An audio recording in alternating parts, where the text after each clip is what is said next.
కామారెడ్డి నుంచి హైదరాబాద్కు వెళ్ళే నేషనల్ హైవే మీద ఉన్నాము.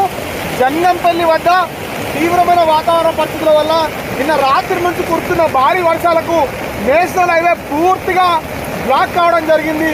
దాదాపు 25 కిలోమీటర్ల మేర వాతావరణ పరిస్థితులు అత్యంత దారుణంగా ఉన్న నేపథ్యంలో మనం చూడొచ్చు, ఇక్కడ బండ్లు కూడా కొట్టుకుపోయే పరిస్థితి.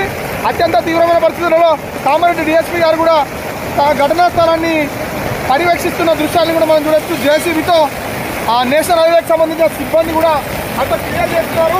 దయచేసి కామారెడ్డి హైదరాబాద్ హైవేని అవాయిడ్ చేయాలి. మరీ ముఖ్యంగా చూసుకున్నట్టయితే సిద్దిపేట నుంచి కరీంనగర్ వెళ్తున్న నేషనల్ హైవే కూడా వాతావరణ పరిస్థితులు ఉధృతిగా ఉండడం వల్ల ఆ నేషనల్ హైవేని కూడా అధికారులు క్లోజ్ చేస్తున్నారు అన్నట్టుగా మనకు ప్రాథమికంగా సమాచారం వస్తుంది.